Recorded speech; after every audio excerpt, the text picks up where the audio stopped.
What up, y'all? It's your girl Selena coming at you, and today I'm going to be talking to you guys, my university students, or my high school students, or my whoever this video applies to. I'm going to be talking to you guys about the worst and best possible jobs you could possibly do on the work and travel program. Now, I've been on the work and travel program 2 times, and if you have not yet watched my very much in detailed video about the process of the work and travel program, how you get to go on it, the steps that you should take to go on the program, how to choose your state and your job, and the embassy process, everything. If you have not yet watched that video, I'm gonna link it somewhere up here or in the description box, so you can just click on it, go watch it, and if you want, then you can come back here or just watch this and then go there, whichever one suits you. Okay, but thank you guys for sticking with me. Thank you guys for subscribing to my channel. If you have not yet subscribed to my channel, please do so. I'd really appreciate it. And without further ado, let's jump right into this video. Alright, so I'm going to start off with the worst possible jobs you could do on the work and travel program. Number one being housekeeping. Now, for everybody, housekeeping might be different, but for me, housekeeping was a very hectic job, and it might not seem hard looking on, but the job itself is very demanding. So you'll get a list of rooms for the day, like 6-7. That's low, that's in training. But when you actually finish the training, you might get 20 rooms for the day, or 12 rooms, or whatever amount of rooms that hotel or resort choose to give you. And you'll have to clean those rooms as well as the check-ins and stuff like that. So housekeeping, it's a very demanding job, and depending on the hotel that you're at, depending on the equipment that they give you, it can be very hard. So if you know you're not one to love cleaning somebody's toilet or making up beds or stuff like that, probably it's not for you. But if it's your only option, then you'll be fine. You'll survive it. I did it, I hated it, but I survived it. So if you have other options apart from housekeeping, then look at the other options. But if housekeeping is your only option, then go with it and you'll be fine.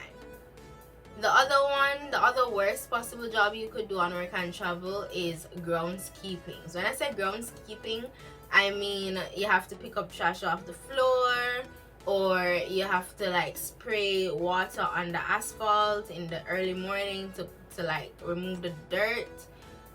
That type of job, or like mowing the lawn or something. Awful. First of all, you're in the sun.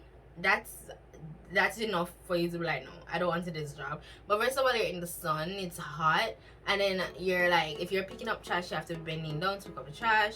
Or if you're spraying water on the asphalt, you're dealing with like really heavy hoses, and you probably get like, your shoes might get wet. I remember when I had to do that job as a second job on my first work and travel program. Like, I did that job for like a week or 2 weeks, and then I quit because I was like, I can't do this, because it damaged my toes. Like, because the water was wetting up my shoes, and my foot wasn't getting air and all of that, like it was damaging my toes. It's better now. My feet are good, they're great now, but in the moment they were damaging my foot. So just be aware of those type of jobs, because it can be very hectic, very demanding. All right, the other worst possible job that you could do is an overnight position job. In a lot of cases, depending on your first job, your primary job, you might just have to do an overnight job so that you can make the money that you want to make on work and travel. But it can be a lot on the body, because on my second work and travel program, I did an overnight job because my first job just did not allow space or time for me to do a second job during the regular working hours. So my first job, my primary job, would have started at 8 o'clock, and would have ended at like 4:30, sometimes 5, sometimes 6, because that was the housekeeping job. So sometimes it went over the time that it was supposed to end at because I had to finish the rooms. So because of that, I had to take on an overnight position job at another workplace. So if you find that you have to do that, don't worry about it, you'll survive it, but just be prepared that you might not get as much sleep, because when I had to do the overnight job, I got like 2 hours sleep every day when I had to do the 2 jobs for the day. So just be prepared that you're gonna be very tired during that time. But when you do get your day offs, ensure to rest, ensure that you're eating properly when you're going through these long days and nights, and try to like pack everything that you need in that bag. Like I had to get a really big bag for like that primary job plus the overnight job, because sometimes after the overnight job I'd have to go straight to my primary job. I couldn't stop back at home. So just be prepared for that. Just be prepared mentally for those things if you do choose to take up an overnight job. Don't worry about it, you'll survive it. Work and travel is for like 3 months, so just prepare mentally for it, but know that you will be okay. And the fourth worst possible job that you could do on work and travel is a amusement park attendant or a ride attendant. Reason being, you're always in the sun, you're the face of the park, because all the visitors and or guests, they're the ones you're interacting with, and you have to put out like a good, representation of the workforce at the park. So you have to, constantly smile. You can't be on your phone. You just go to the bathroom if you feel like going to the bathroom, because you have to be, present, attending to the rides. Even if a guest or a visitor might be rude to you, or a child might be rude to you, you can't be rude back to them, clearly. So you have to have a level of patience in that type of job. So just be prepared for that if you do choose to take on that job. Again, yes, it might not be the nicest job, but you'll survive it. It's only 3 months, so you'll be okay. At the end of the day, you're there to make some money. You're there to gain some cultural experience.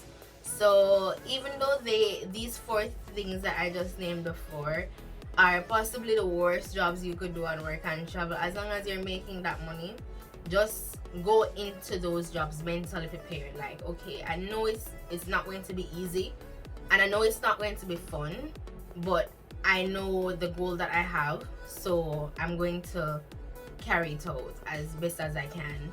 Just make sure that you're eating properly. You might not get as much rest. Just make sure that you're eating properly, and whenever you get a break, try to get like 15 minutes, 30 minutes sleep during that time, so that you can have some sort of a recovery. So the best possible jobs that you could do on work and travel, and I say best, not saying that they're easy. I say best because of the circumstances of the job. So the best possible jobs that you could do on work and travel is restaurant or fast food jobs. You're in a inside environment, there's AC, so you're cool all the time. The most you'll be doing is dealing with a lot of customers on a fast pace. You'll be working in a fast-paced environment if you work in a restaurant or a fast food chain. So just be prepared for that. And there's some pros to it, because depending on the restaurant or fast food chain that you work for, you might get free food. You might get free food, so you will get to save on groceries. But just be prepared that it's a very fast-paced environment that you will be in. So it's compared to the first 4 jobs I named before, the restaurant or the fast food chain is like the best one out of all of those that I named before. The second best possible job that you could do is a pool attendant or a lifeguard. So most of the time, as a lifeguard or a pool attendant, you're just sitting down watching, ensuring that the guests or visitors are safe in the pool and they're following the rules. There's a period where you have to go through very intense training, but it's nothing to like worry about. As long as you know that you can swim, you should be pretty set to pass the training. But after passing that training, it's a pretty chill job. You mostly sit and watch. Yeah, just make sure that you have your sunscreen, and wherever you're sitting and watching the visitors or guests, there's some form of shade to protect you from the sun. And the other best possible work and travel job that you could do is working in a supermarket. So the most hectic part of working in a supermarket might be to stock, or if you're a cashier, is to deal with like long lines of people, and of course with any job that you have to deal with customers, you might get a rude one. So just be prepared for those things. But other than that, supermarket jobs are pretty cool. You're in an inside environment. It's If you're stocking, it's fast paced, yes, because you're trying to get as much of the inventory out as possible. But at the same time, it's not as bad as housekeeping or groundskeeping or amusement park attendant. It's nicer than those four worst jobs before. So just be prepared mentally for it. If you're a cashier, just be prepared to learn how to count the currency, the US currency, because sometimes it can be a bit confusing when it comes on to like 10 cents, 25 cents, 5 cents, nickel, whatever, pennies. Yeah, it might be a little bit confusing when it comes on to the coins, but apart from that, you should be fine once you get used to it. And that's pretty much it. For this video. Regardless of whatever job you choose to take on for work and travel, you're gonna have to work hard, because you have a goal for going on work and travel. Either it's to make enough money to pay off your tuition, or to buy something you've been wanting, or to pay back loans, or something, right? As well as cultural experience. So even though you're going over there to make some money, you want to ensure that you're enjoying your time in that state, so that you can get to know their people and their food, and of course their language and stuff like that. So just be prepared mentally that whatever you choose to do, you'll have to work hard. And by taking some tips from this video about the worst and best jobs, when you get your job listing, you can look at that job list and be like, okay, they have options for restaurants and food, but they also have options for housekeeping. But Selena said housekeeping is very, very hard, so I'm going to go with the restaurants and food. But if you don't have that many options for your work and travel agency, and they only have housekeeping, then go with housekeeping. But if you have the best options that I gave you, like the restaurants and the pool attendants and supermarkets, then go with those options. And again, if you have not watched the very detailed video that I placed on my channel about the work and travel program and choosing a job and choosing the state and all of that, then you should go and check it out. Because as much as these job positions are worst and best at the same time, you need to know the pay, the second job opportunities around those job options. There are a lot of things that go into choosing a job for work and travel, so that you can successfully get to that goal that you're trying to get to. So after you finish watching this video, go ahead and watch my first video about work and travel, so you can get a detailed experience of the process and how to properly choose your options for work and travel. Anyways, thank you guys for watching this video. If these things are like these topics or these form of videos are something that you enjoy, then go ahead and subscribe to my channel, and I look forward to seeing you again soon. Bye.